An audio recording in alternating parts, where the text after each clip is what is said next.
ஆண்டவரே, தலைமுறை தோறும் நீரே எங்கள் புகலிடம். ஊழி ஊழி காலமாய் உள்ளவர் நீரே.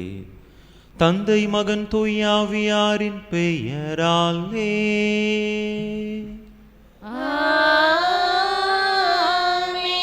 நம் ஆண்டவராகிய இயேசு கிறிஸ்துவின் அருளும் கடவுளின் அன்பும் தூயாவியாரின் நட்புறவும் உங்கள் அனைவரோடும் இருப்பதாக.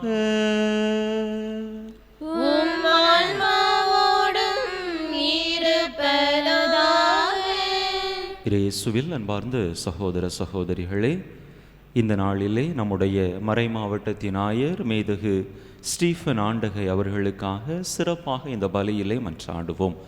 நம்முடைய ஆயர் அவர்கள் நம்முடைய மறை மாவட்டத்தின் ஆயராக திருநிலைப்படுத்தப்பட்ட தினம் இன்றைய தினம். 2019 ஆண்டு பிப்ரவரி மாதம் இதே 24ஆம் தேதி ஆயராக திருநிலைப்படுத்தப்பட்டார்கள். இன்றைய தினம் ஆயர் அவர்கள் தன்னுடைய ஆயர் திருநிலைப்பாட்டு தினத்தை நினைவு கூறுகிறார்கள். எனவே சிறப்பான விதத்திலே நம்முடைய மறை மாவட்டத்தின் ஆயருக்காக மன்றாடுவோம்.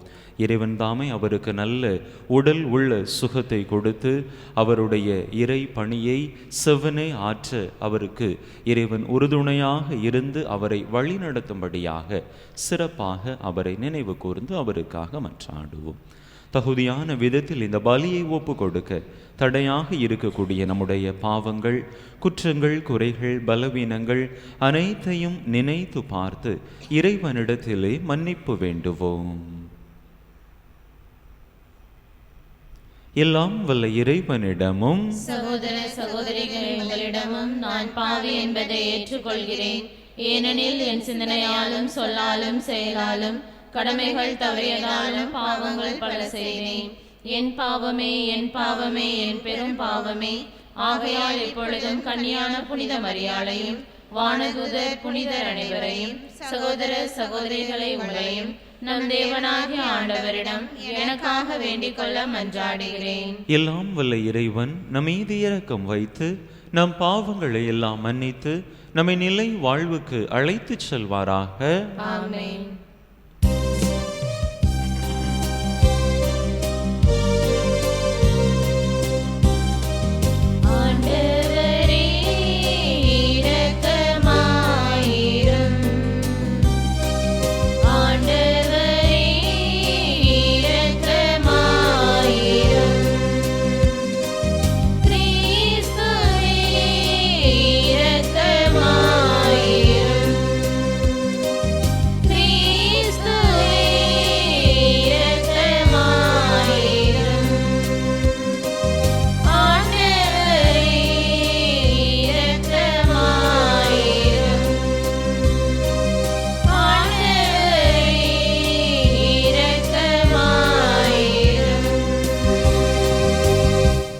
மன்றாடுவோமாக.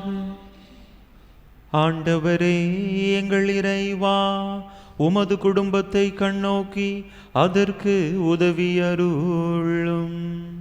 உடல் ஒருத்தலால் எங்கள் மனங்கள் தூய்மையடைந்து உம்மீது கொள்ளும் ஆவலால் சுடர்விட செய்வீராக.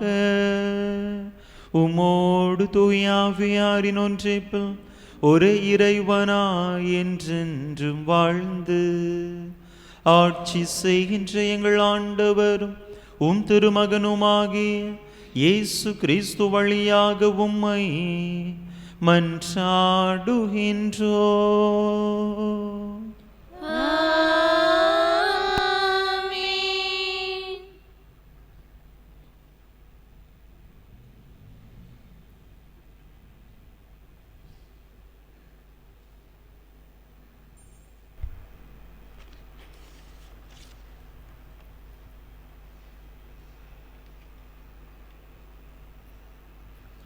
இறைவாக்கினர் எசாயா நூலிலிருந்து வாசகம். அதிகாரம் 55, இறைவசனங்கள் 10 முதல் 11 முடிய. ஆண்டவர் கூறுவது: மழையும் பனியும் வானத்திலிருந்து இறங்கி வருகின்றன. அவை நிலத்தை நனைத்து முளை அரும்பி வளரச் செய்து விதைப்பவனுக்கு விதையையும் உண்பவனுக்கு உணவையும் கொடுக்காமல் அங்கு திரும்பிச் செல்வதில்லை. அவ்வாறே என் வாயிலிருந்து புறப்பட்டு செல்லும் வாக்கும் இருக்கும். அது என் விருப்பத்தை செயல்படுத்தி எதற்காக நான் அதை அனுப்பினேனோ அதை வெற்றிகரமாக நிறைவேற்றாமல் வெறுமையாய் என்னிடம் திரும்பி வருவதில்லை. ஆண்டவர் வழங்கும் அருள்வாக்கு. பதிலுரை பாடல் பல்லவி. நீதிமான்களை இறைவன் அனைத்து துன்பங்களிலிருந்தும் விடுவிக்கின்றார். நீதிமான்களை இறைவன் அனைத்து துன்பங்களிலிருந்தும் விடுவிக்கின்றார். என்னுடன் ஆண்டவரை பெருமைப்படுத்துங்கள், அவரது பெயரை ஒருமிக்க மேன்மைப்படுத்துவோம். துணை வேண்டி நான் ஆண்டவரை மன்றாடினேன், அவர் எனக்கு மறுமொழி பகர்ந்தார். எல்லா வகையான அச்சத்தினின்றும் அவர் என்னை விடுவித்தார். பல்லவி. நீதிமான்களை இறைவன் அனைத்து துன்பங்களிலிருந்தும் விடுவிக்கின்றார். அவரை நோக்கி பார்த்தோர் மகிழ்ச்சியால் மிளிர்ந்தனர், அவர்கள் முகம் அவமானத்திற்கு உள்ளாகவில்லை. இந்த ஏழை கூவி அழைத்தான், ஆண்டவர் அவனுக்கு செவி சாய்த்தார். அவர் எல்லா நெருக்கடி நின்றும் அவனை விடுவித்து காத்தார். பல்லவி. நீதிமான்களை இறைவன் அனைத்து துன்பங்களிலிருந்தும் விடுவிக்கின்றார். ஆண்டவர் கண்கள் நீதிமான்களை நோக்குகின்றன, அவர் செவிகள் அவர்களது மன்றாட்டை கேட்கின்றன. ஆண்டவரின் முகமோ தீமை செய்தோருக்கு எதிராக இருக்கின்றது, அவர் அவர்களின் நினைவே உலகில் அற்றுப்போகச் செய்வார். பல்லவி. நீதிமான்களை இறைவன் அனைத்து துன்பங்களிலிருந்தும் விடுவிக்கின்றார். நீதிமான்கள் மன்றாடும் போது ஆண்டவர் செவி சாய்க்கின்றார், அவர்களை அனைத்து இடுக்கண்களினின்றும் விடுவிக்கின்றார். உடைந்த உள்ளத்தாருக்கு அருகில் ஆண்டவர் இருக்கின்றார், நைந்த நெஞ்சத்தாரை அவர் காப்பாற்றுகின்றார். பல்லவி. நீதிமான்களை இறைவன் அனைத்து துன்பங்களிலிருந்தும் விடுவிக்கின்றார்.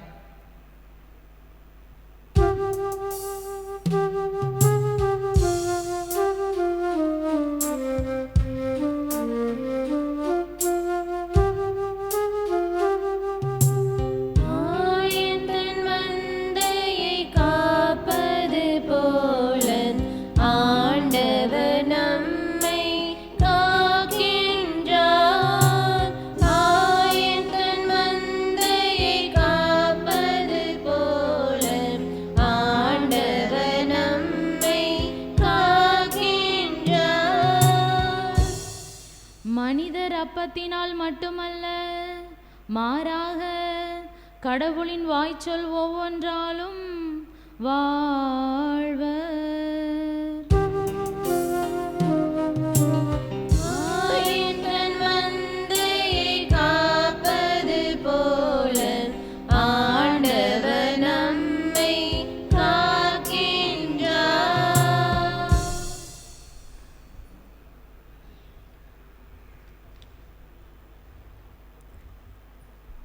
ஆண்டவர் உங்களோடு இருப்பாராக. உம் ஆன்மாவோடும் இருப்பாராக. மத்தேயு எழுதிய தூய நற்செய்தியிலிருந்து வாசகம். ஆண்டவரே, மாட்சி உமக்கே. அதிகாரம் 6 இறைவசனங்கள் 7 முதல் 15 முடிய. மத்தேயு நற்செய்தி அதிகாரம் 6 இறைவசனங்கள் 7 முதல் 15 முடிய. அக்காலத்தில் இயேசு தம் சீடரை நோக்கி கூறியது, நீங்கள் இறைவனிடம் வேண்டும் பொழுது பிற இனத்தவரை போல பிதற்ற வேண்டாம். மிகுதியான சொற்களை அடுக்கிக் கொண்டே போவதால் தங்கள் வேண்டுதல் கேட்கப்படும் என அவர்கள் நினைக்கிறார்கள். நீங்கள் அவர்களைப் போல் இருக்க வேண்டாம். ஏனெனில் நீங்கள் கேட்கும் முன்னரே உங்கள் தேவையை உங்கள் தந்தை அறிந்திருக்கிறார். ஆகவே நீங்கள் இவ்வாறு இறைவனிடம் வேண்டுங்கள். விண்ணுலகில் இருக்கிற எங்கள் தந்தையே, உமது பெயர் தூயதென போற்றப் பெறுக. உமது ஆட்சி வருக. உமது திருவுளம் விண்ணுலகில் நிறைவேறுவது போல மண்ணுலகிலும் நிறைவேறுக. இன்று தேவையான உணவை எங்களுக்கு தாரும். எங்களுக்கு எதிராக குற்றம் செய்தோரை நாங்கள் மன்னித்துள்ளது போல எங்கள் குற்றங்களை மன்னியும். எங்களை சோதனைக்கு உட்படுத்தாதேயும், தீயோனிடமிருந்து எங்களை விடுவியும். ஆட்சியும் வல்லமையும் மாட்சியும் என்றென்றும் உமக்கே. ஆமேன். மற்ற மனிதர் செய்யும் குற்றங்களை நீங்கள் மன்னிப்பீர்களானால் உங்கள் விண்ணக தந்தையும் உங்களை மன்னிப்பார். மற்ற மனிதரை நீங்கள் மன்னிக்காவிடில் உங்கள் தந்தையும் உங்கள் குற்றங்களை மன்னிக்க மாட்டார். ஆண்டவரின் அருள் வாக்கு. கிறிஸ்துவே உமக்கு புகழ்.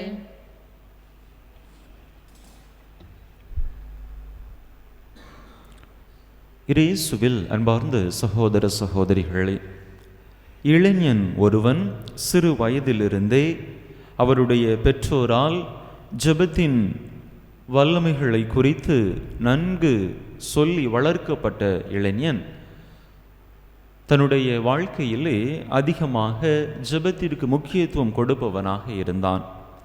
ஒவ்வொரு நாளும் ஜெபிக்கக்கூடிய வழக்கத்தை கொண்டிருந்தான். ஒரு குறிப்பிட்ட கருத்திற்காக அவன் தொடர்ந்து இறைவனிடம் ஜெபித்து கொண்டே இருந்தான். ஆனால் அவனுடைய அந்த வேண்டுதல் கேட்டபாடில்லை. தான் கேட்ட வேண்டுதலை இறைவனிடத்திலிருந்து அவன் பெற்றுக்கொள்ளவில்லை. எனவே மனமுடைந்து போன அந்த இளைஞன் தன்னுடைய குடும்பத்தில் இருந்த தன்னுடைய தாத்தாவிடத்தில் கேட்டான். தாத்தா, நான் டெய்லி ஜெபம் பண்ணுறேன், ஆனால் என்னுடைய ஜெபத்தை ஆண்டவர் கேட்கவே மாட்டேங்கிறார்.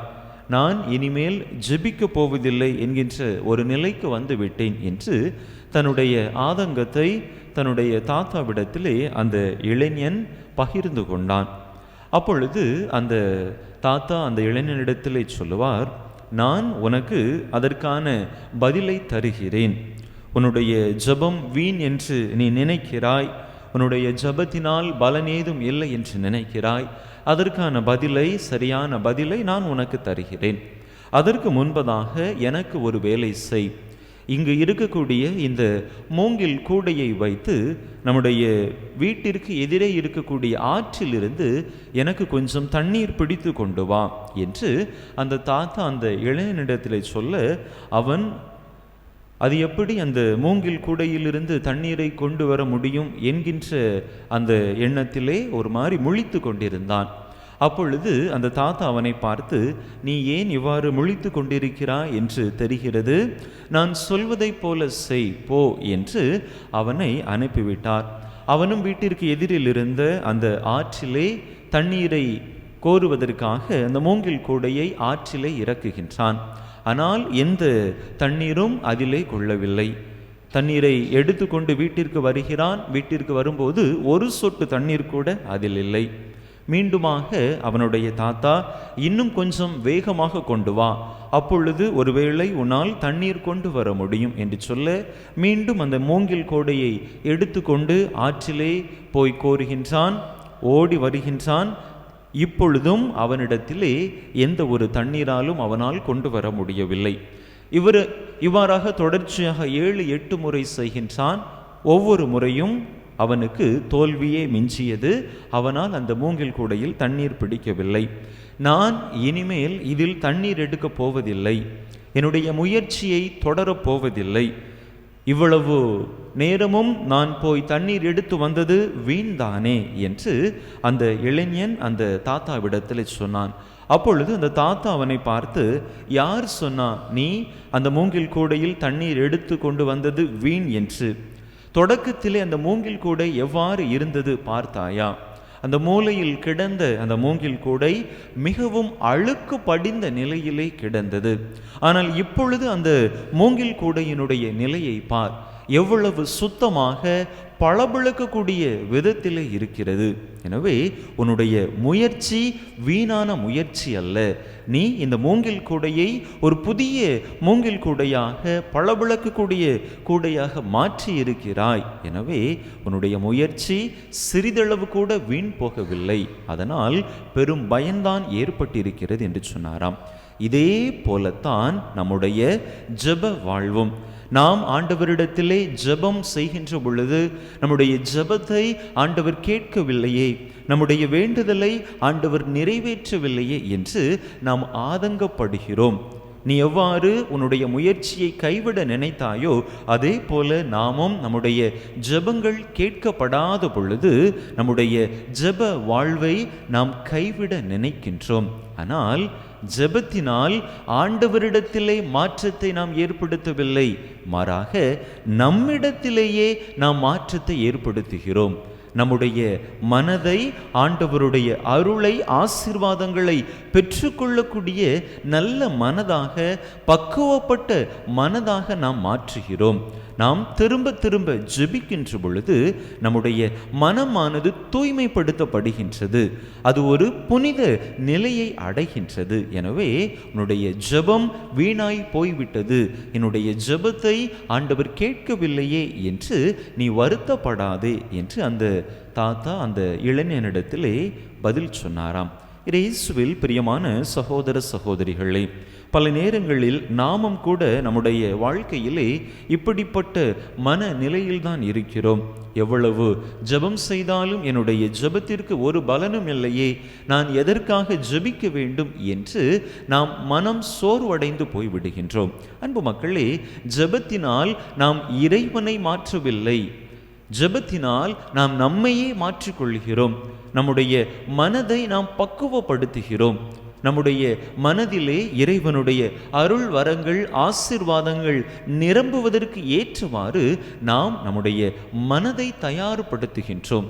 அப்படிப்பட்ட தயார் நிலையிலே இருக்கின்ற பொழுது இறைவனுடைய ஆசீர்வாதத்தை நாம் பெற்றுக்கொள்வதற்கு அது ஏதுவாக இருக்கும். முதல் வாசகமும் அதே செய்தியைத்தான் தருகின்றது. கடவுளுடைய வார்த்தை மழையை போன்று சாதாரணமாக வெறுமையாக அது விண்ணிற்கு திரும்பி செல்லாது. எவ்வாறு மழையானது நிலத்திலே விழுகின்ற பொழுது அது முளை அரும்பி வளரச் செய்து நிலத்திற்கு தேவையான பதிலை தருகிறதோ, அதே போல கடவுளுடைய வார்த்தையே இருக்கும். அவ்வாறு விழக்கூடிய மழை நீர் சாதாரண பொட்டில் நிலத்தில் பக்குவப்படுத்தப்படாத நிலத்திலே விழுந்தால் எந்தவித பலனும் இருக்காது. எந்த நிலம் கொத்தி எரு போட்டு நன்றாக பக்குவப்படுத்தப்பட்டு இருக்கிறதோ அந்த நிலத்தில்தான் அது முழுமையான விளைச்சலை கொடுக்கும். அதே போலத்தான் நாம் நம்முடைய ஜெப வாழ்வினால் நம்முடைய மனதை பக்குவப்படுத்தி இருக்கின்ற பொழுது, தூய்மைப்படுத்தி இறைவனுக்கு உகந்த இல்லிடமாக அதனை மாற்றி வைக்கிற பொழுது இறைவனுடைய அருள் வரங்களையும் ஆசீர்வாதங்களையும் நம்மால் எளிதாக பெற்றுக்கொள்ள முடியும். எனவே நம்முடைய ஜெபம் வீணாய் போய்விட்டது, என்னுடைய ஜெபத்திற்கு வேண்டுதலுக்கு இறைவனிடத்திலிருந்து பதிலே இல்லை என்று மனம் சோர்வடைந்து விடாமல், என்னுடைய ஜெபத்தினால் நான் தூய்மைப்படுத்தப்படுகிறேன், புனிதமடைகிறேன், இறைவனுடைய அருளை பெற்றுக்கொள்வதற்கு என்னையே நான் தகுதிப்படுத்திக் கொள்கிறேன் என்று அந்த உண்மையை உணர்ந்தவர்களாக நிச்சயமாக ஏற்ற காலத்தில் இறைவன் என்னுடைய ஜெபத்தை கேட்டருள்வார் என்கின்ற அந்த நம்பிக்கையோடு தொடர்ந்து நம்முடைய ஜெப வாழ்விலே ஆளப்படுவோம். தகுந்த காலத்திலே ஏற்ற நேரத்திலே நம்முடைய உள்ளத்து விருப்பங்களை இறைவன் நிறைவேற்றி நமக்கு தேவையான அருள் வரங்களை ஆசீர்வாதங்களை நிறைவாக நம் மீது பொழிந்தருள்வாராக. ஆமென்.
சகோதர சகோதரிகளே, என்னுடைய இதும் உங்களுடைய இதுமான இப்பலி எல்லாம் வல்ல தந்தையாக இறைவனுக்கு ஏற்றதாகும்படி மன்றாடுங்கள்.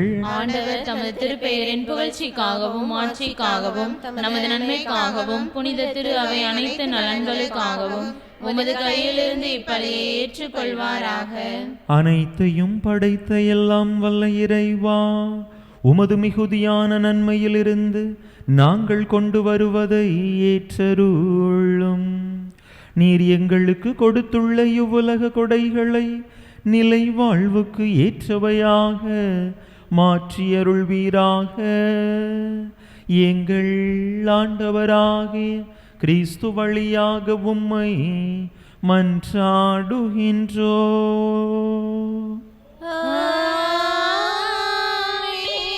ஆண்டவர் உங்களோடு இருப்பாராக. உம் ஆன்மாவோடும் இருப்பாராக. இதயங்களை மேலே எழுப்புங்கள். ஆண்டவரிடம் எழுப்பியுள்ளோம். நம் இறைவனாகிய ஆண்டவருக்கு நன்றி கூறுவோம். அதுவே தகுதியும் நீதியுமானதே. ஆண்டவரே, தூயவரான தந்தையே, என்றும் உள்ள எல்லாம் வல்ல இறைவா, எந்நாளும் எவ்விடத்திலும் நாங்கள் உமக்கு நன்றி செலுத்துவது மெய்யாகவே தகுதியும் நீதியுமாகும். எங்கள் கடமையும் மீட்புக்குரிய செயலுமாகும். எங்கள் தவ முயற்சிகளால் நாங்கள் உமக்கு நன்றி செலுத்தவும், எங்கள் ஆணவத்தை தளர்த்தவும், ஏழைகளுக்கு உணவு அளிக்கவும், இவ்வாறு உமது கனிவிரக்கத்தை பின்பற்றவும் நீர் திருவிழமானீர். ஆகவே எண்ணற்ற வானதூதரோடு சேர்ந்து நாங்களும் உமை போற்றி புகழ்ந்தேத்தி ஒரே குரலில் பாடுவதாவது:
ஆண்டவரே, நேர்மையாகவே தூயவர், தூய்மை அனைத்துக்கும் ஊற்று.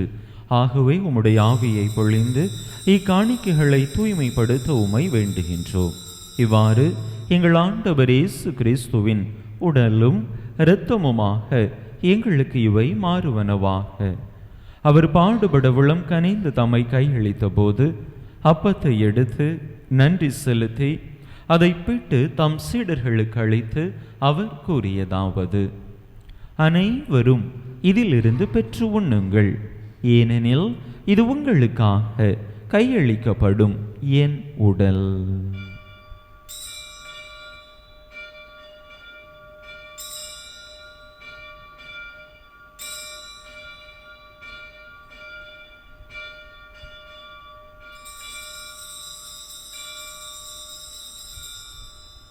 அவ்வண்ணமே இரவு விருந்தை அருந்திய பின் கிண்ணத்தையும் எடுத்து மீண்டும் உமக்கு நன்றி கூறி தம் சீடர்களுக்கு அளித்து அவர் கூறியதாவது: அனைவரும் இதிலிருந்து பெற்று பருகுங்கள், ஏனெனில் இது புதிய நிலையான உடன்படிக்கைக்குரிய என் இரத்தத்தின் கிண்ணம். இது பாவ மன்னிப்புக்கென்று உங்களுக்காகவும் பலருக்காகவும் சிந்தப்படும். இதை என் நினைவாக செய்யுங்கள்.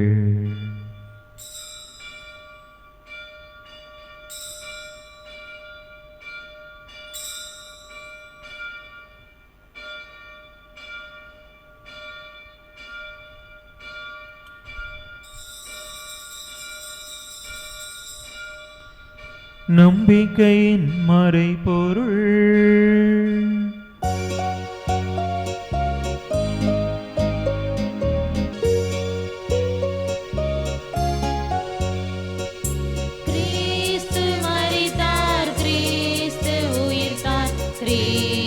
மீண்டும் வருவார். கிறிஸ்து மரித்தார், கிறிஸ்து உயிர்த்தார், கிறிஸ்து மீண்டும் வருவார். ஆகவே ஆண்டவரே, நாங்கள் கிறிஸ்துவின் இறப்பினையும் உயிர்ப்பினையும் நினைவு கூர்ந்து வாழ்வு தரும் அப்பத்தையும் மீட்பளிக்கும் கிண்ணத்தையும் உமக்கு ஒப்பு கொடுக்கின்றோம். உம் திருமுன்னின்று உமக்கு ஊழியம் புரிய தகுந்தவர்கள் என எங்களை ஏற்றுக்கொண்டீர். எனவே உமக்கு நன்றி செலுத்துகின்றோம். மேலும் கிறிஸ்துவின் உடலிலும் இரத்தத்திலும் பங்கு கொள்ளும் எங்களை தூய ஆவியார் ஒன்று சேர்க்க வேண்டுமென உமை தாழ்மையுடன் மன்றாடுகின்றோம். ஆண்டவரே, உலகெங்கும் பரவியிருக்கும் உமது திரு அவையை நினைவு கூர்ந்தருளும். எங்கள் திருத்தந்தை லியோ, எங்கள் ஆயர் ஸ்டீஃபன், எல்லா திரு நிலையினர் ஆகிய அனைவரோடும் உமது திரு அவை அன்பில் நிறைவு பெறச் செய்தருளும். மேலும் உயிர்த்தெழும் எதிர்நோக்குடன் துயில் கொள்ளும் எங்கள் சகோதர சகோதரிகளையும் இறந்தோர் அனைவரையும் இரக்கத்துடன் நினைவு கூர்ந்து உமது திருமுக ஒளியினுள் ஏற்றருளும். எங்கள் அனைவர் மீதும் இரக்கமாயிரும். கடவுளின் கன்னி தாயும் எங்கள் பாதுகாவலியுமான புனித ஜெபமாலை அன்னை, அவருடைய கணவரான புனித யோசேப்பு, புனித திருத்தூதர்கள், நாங்கள் இன்று நினைவு கூறுகின்ற புனித அந்தோணியார், இவ்வுலகில் உமக்குகந்தவராயிருந்தோர் ஆகிய புனிதர் அனைவருடனும் நாங்கள் நிலை வாழ்வில் பங்கு கொள்ளும் தகுதி பெற்று உம் திருமகன் இயேசு கிறிஸ்து வழியாக உமை புகழ்ந்தேத்தும் வரமருள உமை மன்றாடுகின்றோம். இவர் வழியாக இவரோடு இவரில் எல்லாம் வல்ல இறைவனாகிய தந்தையே, தூயாவியாரின் ஒன்றிப்பில் எல்லா புகழும் மாட்சியும் என்றென்றும் உமக்கு உரியதே.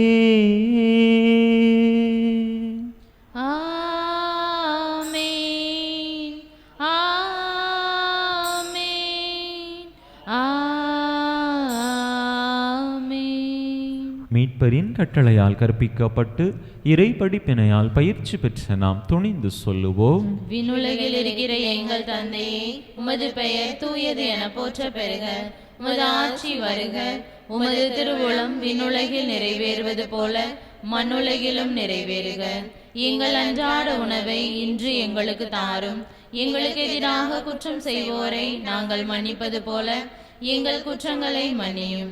எங்களை சோதனைக்கு உட்படுத்தாதேயும், தீமையிலிருந்து எங்களை விடுவித்தருளும். ஆண்டவரே, தீமை அனைத்தில் இருந்தும் எங்களை விடுவித்து எங்கள் வாழ்நாளில் அமைதியை கனிவுடன் அருள உமை மன்றாடுகின்றோம். உமது இரக்கத்தின் உதவியால் நாங்கள் பாவத்திலிருந்து எப்போதும் விடுதலை பெற்று யாதொரு கலக்கமுமின்றி நலமாய் இருப்போமாக. நாங்கள் எதிர்நோக்கி இருக்கும் பேரின்பத்துக்காகவும் எமீட்பராகிய இயேசு கிறிஸ்துவின் வருகைக்காகவும் காத்திருக்கின்றோம். ஏனெனில் ஆட்சியும் வல்லமையும் ஆட்சியும் என்றென்றும் உமதே. ஆண்டவரே இயேசு கிறிஸ்துவே, அமைதியை உங்களுக்கு விட்டுச் செல்கின்றேன், என் அமைதியையே உங்களுக்கு அளிக்கின்றேன் என்றும் திருத்தூதர்களுக்கு மொழிந்தீரே. எங்கள் பாவங்களை பாராமல் உமது திரு அவையின் நம்பிக்கையை கண்ணோக்கி உமது திருவுளத்துக்கு ஏற்ப அதற்கு அமைதியையும் ஒற்றுமையையும் அளித்தருள்வீராக. என்றென்றும் வாழ்ந்து ஆட்சி செய்கின்றவர் நீரே. ஆமென். ஆண்டவருடைய அமைதி உங்கள் அனைவரோடும் என்றும் இருப்பதாக. உம் ஆன்மாவோடும் இருப்பதாக. ஒருவருக்கொருவர் கிறிஸ்து வழங்கும் அமைதியை பகிர்ந்து கொள்வோம்.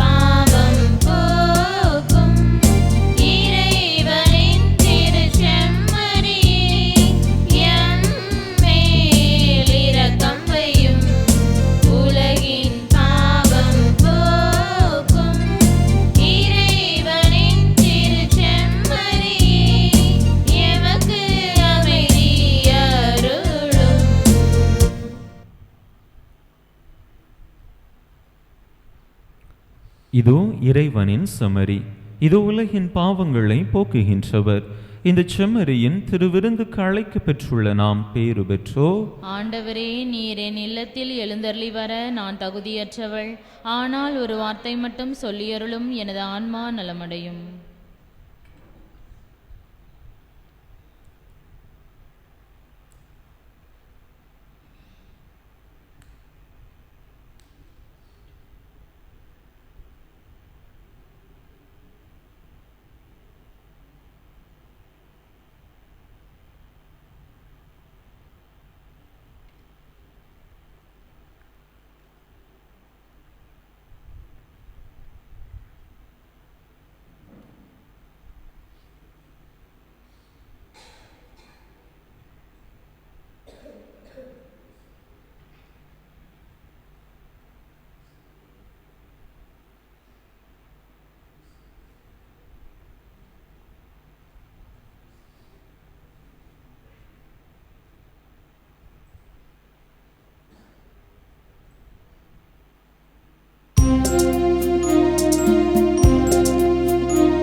மன்றாடுவோமாக. ஆண்டவரே, இம்மறை நிகழ்வுகளில் பங்கு பெற்ற நாங்கள் உம்மை வேண்டுகின்றோம். இவ்வுலக ஆசைகளை நாங்கள் கட்டுப்படுத்தி விண்ணுலகு சார்ந்தவற்றை அன்பு செய்ய கற்றுக்கொள்வோமாக.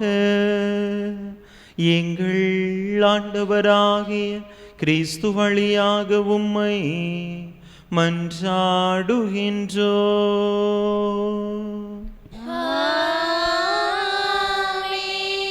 ஆண்டவர் உங்களோடு இருப்பாராக.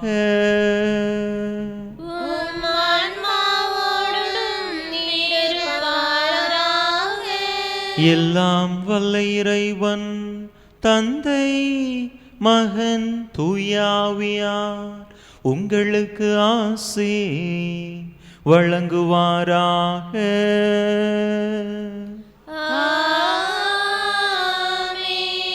இறையாசிரை நிறைவாக பெற்றவர்களாக சென்று வாருங்கள், திருப்பலி நிறைவேறிற்று. இறைவனுக்கு நன்றி.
திருப்பலியை நிறைவேற்றிய தந்தையவர்களின் ஆன்ம நலனுக்காகவும் உடல் உள்ள நலனுக்காகவும் அருள் சகோதரிகளின் உடல் உள்ள நலனுக்காகவும் அவர்களது பணி சிறக்கவும் திருப்பலியில் பங்கேற்ற அனைவரின் குடும்ப நலனுக்காகவும் பிள்ளைகளின் நற்படிப்பிற்காகவும் வேண்டிக் கொள்வோம். விண்ணுலகில் இருக்கிற எங்கள் தந்தையே, உமது பெயர் தூயது என போற்றப் பெறுக. உமது ஆட்சி வருக. உமது திருவுளம் விண்ணுலகில் நிறைவேறுவது போல மண்ணுலகிலும் நிறைவேறுக. எங்கள் அன்றாட உணவை இன்றி எங்களுக்கு தாரும். எங்களுக்கு எதிராக குற்றம் செய்வோரே நாங்கள் மன்னிப்பது போல எங்கள் குற்றங்களையும் மன்னியும். எங்களை சோதனைக்குட்படுத்தாதையும் தீமையிலிருந்து எங்களை விடுவித்தருளும். அருள் நிறைந்த மரியே வாழ்க. ஆண்டவர் உம்முடனே, பெண்களுக்குள் ஆசீர்வதிக்கப்பட்டவர் நீரே. உம்முடைய திருவயிற்றின் கனியாகிய இயேசுவும் ஆசி பெற்றவரே. புனித மரியே, இறைவனின் தாயே, பாவிகள் அறைக்கின்ற எங்களுக்காக இப்பொழுதும் எங்கள் இறப்பின் வேலை வேண்டிக் கொள்ளும். ஆமேன். தந்தைக்கும் மகனுக்கும் தூய ஆவிக்கும் மாட்சிமை உண்டாவதாக. தொடக்கத்தில் இருந்தது போல இப்பொழுதும் எப்பொழுதும் என்றென்றும் இருப்பதாக. ஆமேன். புனித ஜெபமாலை அன்னையே, எங்களுக்காக வேண்டிக் கொள்ளும். புனித ஜெபமாலை அன்னையே, எங்களுக்காக வேண்டிக் கொள்ளும். புனித ஜெபமாலை அன்னையே, எங்களுக்காக வேண்டிக் கொள்ளும். புனித அந்தோணியாரே, எங்களுக்காக வேண்டிக் கொள்ளும். நிலையான புகழுக்குரிய தூய இறை நற்கருணைக்கு எல்லா காலமும் ஆராதனையும் புகழும் போற்றியும் மாட்சிமையும் உண்டாக கடவது. தந்தை மகன் தூய ஆவியாரின் பெயராலே ஆமேன்.